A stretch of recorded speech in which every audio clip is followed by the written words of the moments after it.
be the Spartan Sport Report. I'm Sean Gale reporting alongside Joe Widener. Our feature for this week is the cross-country team, but for now, Joe will get us started off with tennis. The York College men's tennis team kicked off their fall season with a 5-4 non-conference victory over Catholic University. Their next match is today at 3:30 when they travel to Messiah. As for the women, they fell 9-0 to Catholic. Their next match is at Tuesday at Messiah. Thank you, Joe. We certainly wish the best of luck to both the men's and women's tennis teams at Messiah. For the other multi-seasonal sports, the men's golf team finished 6th out of 16 teams at the Bent Creek Franklin and Marshall Invitational at the Bent Creek Country Club in Lancaster, Pennsylvania on Monday afternoon. Junior Kevin Long, freshman Tyler Keem, freshman Ryan Wolbach, and junior Eric Stauffer combined to shoot a team score of 316. However, the highlight of the day had to be the two York golfers who competed as individuals in Monday's tournament. Junior Matt Stork and freshman Austin Parker shot a 73 and 74 respectively. This is what Stork had to say about his performance on Monday afternoon. It felt great to go out and shoot the best round of my career. I finally put all the phases of my game together in one round. Looking forward to this weekend and trying to bring home our first team title of the season. Both Stork and Parker will be in the starting lineup as the golf team competes in the Penn State Harrisburg Invitational. The two-day tournament is slated to begin at 12 noon on Friday. Now I'll send it back over to Joe. He's got your men's soccer update. Thank you, Sean. The men's soccer team posted a 3-0 week, starting off on Saturday, September 15th, with a 4-1 victory over conference foe Wesley. On Monday, they traveled to Lycoming, where they won 2-1, with goals courtesy of Greg Bouchard and Taylor Brummett. Spartans returned home on Wednesday, where they faced Johns Hopkins University, where they claimed a 1-0 victory. It was a hard-fought physical match, with the only goal coming off an own goal from Kenny DiStefano in the 72nd minute. Jesse Dirksen again claimed the win to go to 3-1-1 on the season. Spartans return to action on Saturday when they travel to Newman College. Derek, over to you. Thanks, Joe. Last Thursday, September 13th, the Spartans traveled again to face another first-time opponent in Eastern Mennonite University. The green and white came out on fire offensively, scoring 3 unanswered goals in the first 11 minutes of play. Junior Maddie Wilt and freshman Holly Martin both had a pair of goals, as the Spartans defeated the Royals 4-2. Now let's take a look at some of those goals from last Thursday's game. Already with one goal in the day, Maddie Wilt tacks on another as she redirects this shot by Katie Petrillo on the penalty corner to give York the 2-0 lead. Still in the first half of play, York extends the lead after a shot by Sandy Wright slips past the goalie and finds the stick of Holly Martin, who finishes the play by scoring her first career goal for the green and white. Moving to this past Tuesday, September 18th, the Spartans traveled to Shenandoah University, where they picked up their third straight road victory against a school from the Old Dominion Athletic Conference.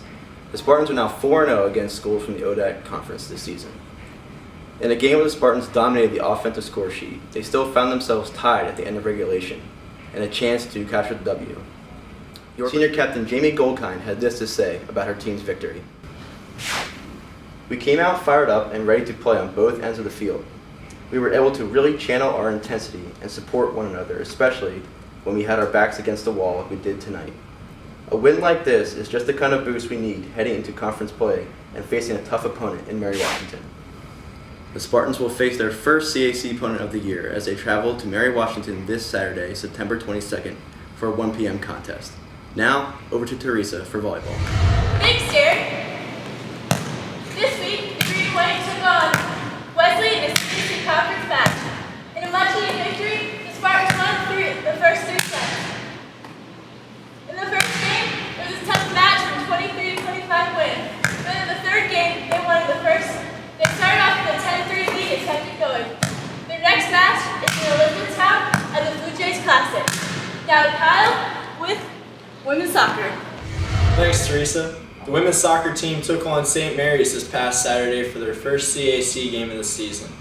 It resulted in a tie 0-0 through 2 overtimes, but Kayla Kowalski placed one in the back of the net early in the game in the 28th minute. It was just tragically called back due to an offsides call. Melanie Glessner held the charge against the Seahawks with 3 saves in the game. Earlier this week, Penn State Harrisburg came to York, which resulted in a 3-0 win for for the green and white. Goals by Elizabeth Bunn, Jamie Sokolis, and Jenna Arneser paced the Spartans, Jenna Arneser's goal being the first of the season. Next game is against CAC foe Marymount here at home on Saturday with a 1 p.m. start. Now I'll send it back to Teresa for the feature of the show this week with cross country. Back to you, Teresa. Thanks, Kyle. The cross-country team had an outstanding meet this weekend at the Oxane Classic. The men's team took second and the women's took first. We have a few athletes and Coach Eric Kamadeka talking about their performance at the meet. Hey Aaron, can you talk to us about what it's like to be at a home meet? Is it a fun event you guys look forward to? Yeah, I mean, it's a fun event, and since I'm a junior, it's like just nice to be here. I mean, it's Steve and our one first guy, Joey. It's his first year. It's just nice to have at least one event every year, like at home, and it's just nice running our own course and having like our family and stuff all being here. Steven, can you tell us a little bit about what it's like to run on your home course? Well, I mean, obviously it's great. It's sad that it's my last time here. I mean, we had CACs here last year, so I love coming out to the home race. You know, we get all the alumni out here, we get parents out here, we have a good time, we have a cookout. It's just great to have that home atmosphere and just have everyone together, everyone bonding together on that home course. And it's great that, you know, we get a chance to do it pretty close to the school and whatnot. It's a sad thing that's going to be my last one. Congratulations, Tim. Can you guys talk about being a defending CAC champion? Do you guys feel like there's pressure as your team so you can reclaim your CAC title, and what's that pressure like? I wouldn't say pressure. I would say it's more of an expectation of ourselves to repeat as CAC champs.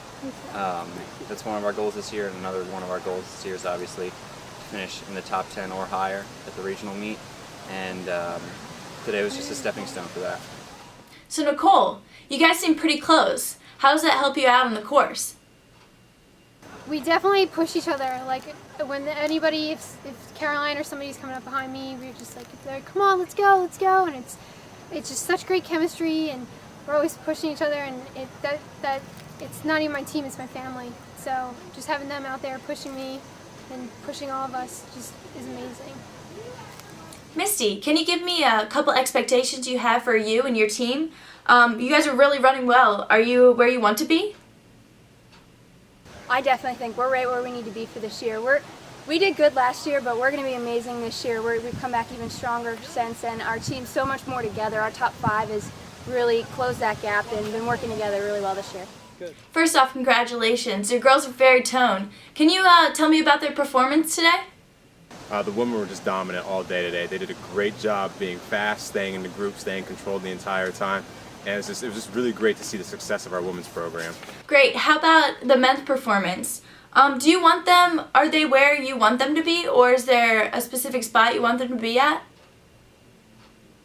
The men, they went out a little fast today, and I think they paid the price for it in the end. They got a little ambitious in the workout because everyone else was going fast around them. But overall, they still did what we want them to accomplish, to run together as a pack, going as fast as they can. Like I said, going out 15 seconds fast, they kind of paid the price in the end for it. Cross country travels to Frostburg for the Frostburg Invitational on Saturday, September 22nd. Now to Sean for the sign-off. Sean, take it away. All right, well, that's all we have for you for week 3 of the Spartan Sport Report. Hope you guys enjoyed the show. For Joe Widener, I'm Sean Gale. Hope you guys have a great weekend.